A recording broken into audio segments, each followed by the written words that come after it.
Okay, for the question about virtual therapy, we as Penda, we offer virtual sessions at a fee of 500 shillings. You get to have mental health services at the comfort of your home or workplace. You don't have to move to the office. I'm seeing me in person.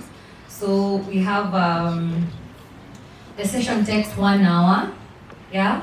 And she's asked if I can be able to work with a group of people, given to work with them. We can schedule sessions with them at a convenient time for them, that works for them. So, and we also have a number that people can access these telemedicine services at the comfort of their home. So we have Chat Napenda number. You can write this down. The number is 02 07 640 471. That's Chat Napenda. You're able to send like SMSs, you don't have to like talk, yeah? There's also the option of voice note, you can send a voice note. There's also Pigiapenda. This one is for calls, you don't need to like text. So the number that I've shared with you, I'll repeat. It's 02 07 640 471. That's for Chat Napenda. And then there's Pigiapenda. So this 02 079 09045. I'll repeat again. For the Pigiapenda number, it's 02 079 09045. So mki-reach out kwa hizi numbers, either Chat Napenda ama Pigiapenda, CC will be there to welcome you, make you comfortable, listen to you, and get to refer you to someone who will help you if it's mental health services that you need or if it's reproductive questions that you have. So you can either choose to SMS the Chat Napenda or you can make the call with the Pigiapenda. Yes. And we also offer for in-person sessions as much as we are promoting the virtual sessions. So you can choose to alternate between the virtual and the in-person. Okay. Let me see if I can tackle most of them.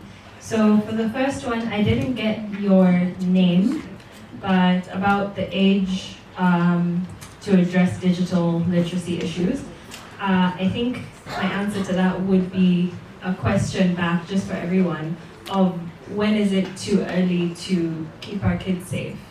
It's never too early, right? So whether it's discussions about digital literacy, about consent, about sexual safety, all of these things, there's ways to start these conversations small. So, you know, kids, I think, I'm learning as an auntie, know and understand so much more than we give them credit for.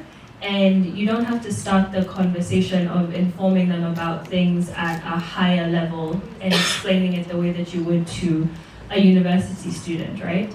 But if a kid is, for example, you have 5-year-olds, 6-year-olds who are putting on YouTube and they know exactly what they want. They say, I want to watch Miss Rachel, I want to watch Coco. They know what they want, right? And they know where they're going, they know how to use YouTube probably better than my parents do. So you can have conversations at that point. You can say, if you see something that is, you know, not in line with these other things that we watch, tell your parents, talk to us about it, tell us what's coming up on your phone, tell us what kind of things you're being exposed to. So opening up those conversations is, I think, how you would start. And in terms of when you would start, I think it's never too early, because if your child can access these things, you can talk to them about what they're accessing. And I think students and kids in general are going to know about things regardless of what you tell them. They're going to be exposed to things regardless, because they go to schools, they're exposed to other kids, they're exposed to the internet. So I think it's our responsibility as the grown-ups in their life really to be having these conversations with them and tell them what to expect, but also open up that space so that they can come to us and say, this is weird, can you tell me about it? You know, opening up that culture of asking questions, I think. To Sarah, I think I would summarize your question as wanting to know how to connect with your siblings, even while still exposing them to digital spaces and all of this information and everything. I think that again comes down to conversation, and maybe as you know, the caregiver in that situation, it would be dedicating times to, we're not going to have our phones, we're just going to sit and we're going to talk to each other, like encouraging that environment for in-person conversations, but not necessarily vilifying this thing in their hands, right? Like kind of creating that balance and highlighting the fact that it's important to still talk to people even though your phone is really important. As for Imran, with the peace building question and the mental health, I think that would be involving other people in the mental health space with the people in the peace building space. And I think that goes back to what we spoke about in the morning about the public-private partnerships and everything. So we are all in these spaces, and in one way or another, I think all of us are here because we want better for other people. And so if you're having these conversations with people who are mental health providers, who might also have an interest in peace building, might also have an interest in issues that are affecting people in the region that you work in northern Kenya, you might be surprised what asking will do, because maybe there's psychologists in that area who are willing to come and talk to the people that you work with. Maybe there's organizations that already work in that area. So I think it goes back to, I think Tina made this point just about not working in silos anymore and involving each other in our mission. So yeah, those are my answers. Great.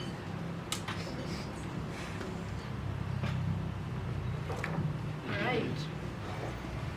Okay, so this is a final thing. If you are the Minister of Health of Kenya, what is the one key sentence that you will pitch to Kenyans to make them buy into telemedicine and digital mental health in school, home, and the workplace? It's a tough one. Okay, I'd say tech does not replace the human heart. It helps us reach it. So tech can bridge access gaps while keeping human connection at the center, just to create the awareness that tech is not going to be replacing someone. It's going to be trying to help us to reach those people that are not able to come in person. Like one of you mentioned about disability people. Most of them are not able to move around all the time, like the people who are have advantage, yeah. So for those people that are struggling with disability, they don't have to travel. You get to explain to them that it will be more convenient for them to use the tech measures, yeah.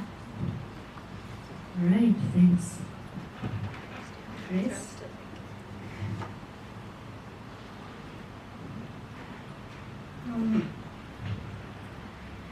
Tech is here to work hand in hand with whatever we have.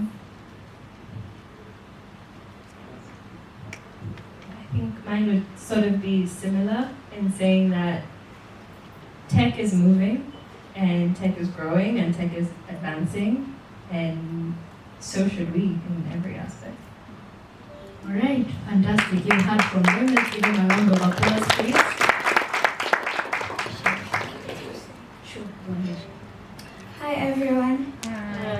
It's me again. I'm here to talk to future employers in this house. Please, let's break the barriers. Let's not believe in stereotypes about PWDs. They are able, and disability is not inability. Let us flip the script. Let us change the story. Let's make disability inclusion the main story but not the side notes. Thank you. Guys, I just wanted to share my personal number so you can write it down. It's 07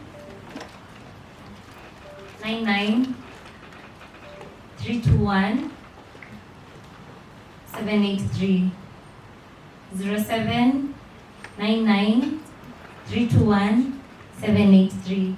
So mkijaribu chat napenda, mkijaribu pigia penda, and maybe there's a delay, you can always reach out and I'll connect you with the service that you need.